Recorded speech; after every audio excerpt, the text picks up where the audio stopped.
सुप्रभात बच्चों, मैं नीतू आपकी हिंदी अध्यापिका। आज हम अपनी हिंदी पाठमाला का तीसरा पाठ करेंगे, चांद की सैर।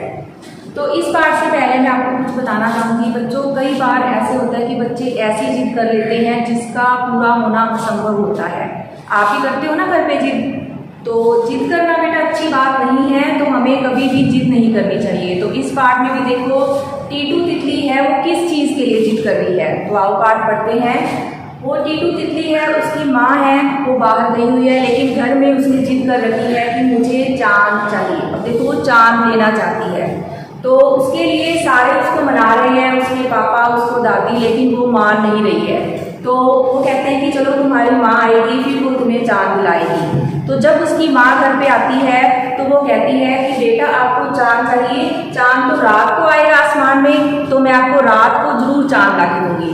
तो उसके पापा, टीटू तितली के पापा उसको कहते हैं, उसकी माँ को, कि अब तो तुमने कह दिया, लेकिन तुम चांद कहाँ से लाकर दोगी। तो वो कहती है कि मैं अपने आप इसको मना लूंगी।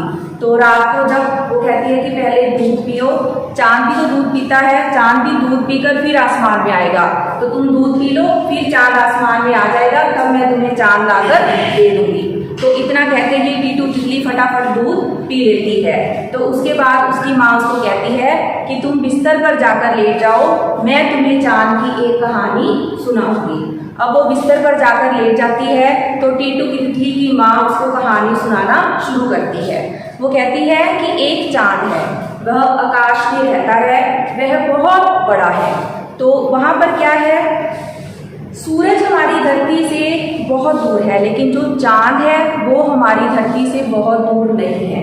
लेकिन सूरज इतना बड़ा है कि उसमें 500 लाख चांद समा सकते हैं।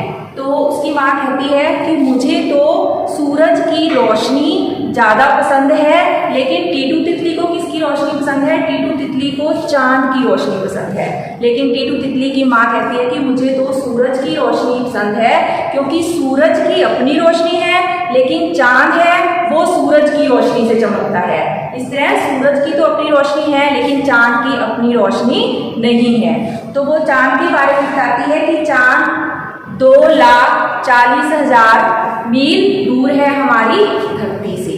तो एक मील में 1.5 किलोमीटर होते हैं, तो कितना हो गया?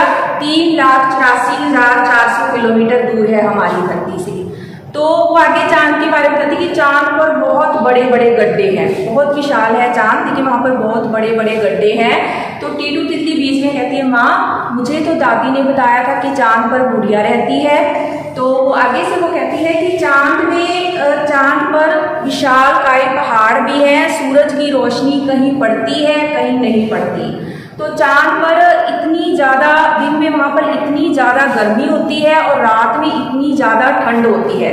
मतलब चांद में जो मौसम का बैलेंस है वो सही नहीं है। क्योंकि धरती पर तो हमारे बॉडी के अकॉर्डिंग बैलेंस है, इतनी गर्मी होती है कि हम सहन कर सकते हैं, इतनी सर्दी होती है कि हम सहन कर सकते हैं, लेकिन चांद पर ऐसा नहीं है, वहाँ की सर्दी गर्मी हम सहन नहीं कर सकते। वो कहती है कि चांद पर इतनी गर्मी पड़ती है कि अगर मैं वहाँ पर चांद लेने जाऊँगी तो मेरे पंख जल जाएंगे, और अगर वहाँ पर इतनी सर्दी पड़ती है रात को कि अगर मैं वहाँ पर गई तो मैं वहाँ पर बर्फ की तरह जम जाऊंगी।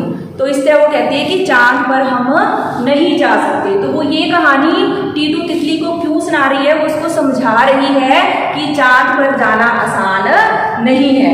तो वो कहते हैं कि वैज्ञानिकों ने ये पता लगाया है कि चांद पर अगर हम वहाँ पर जाते हैं तो हमारा वजन वहाँ पर बहुत कम हो जाता है। वहाँ पर हम जाते हैं तो वहाँ पर हवा में उड़ने लग जाएंगे, क्योंकि वहाँ पर गुरुत्वाकर्षण शक्ति बहुत कम है। तो चांद पर जाना असंभव है। वो कहती है कि अगर मैं वहाँ पर तुम्हारे लिए चांद पर लेने गई तो मैं वहाँ से वापस नहीं आ सकती। तो अब तुम मुझे ये बताओ कि तुम्हें चांद चाहिए या मैं चाहती हूँ तुम्हें। तो वो कहती है कि नहीं, मुझे तो मेरी माँ ही चाहिए। तो इस तरह उसने अपनी बेटी टीटू तितली को डांटा भी नहीं, लेकिन उसे इस तरह समझाया कि वो मान गई कि मुझे अब चांद नहीं चाहिए। तो देखो, कई बार हम ऐसी जिद करते हैं जिसको पूरा करना हमारे माता पिता के लिए असंभव होता है, लेकिन बच्चों कभी भी हमें ऐसी जिद नहीं करनी चाहिए।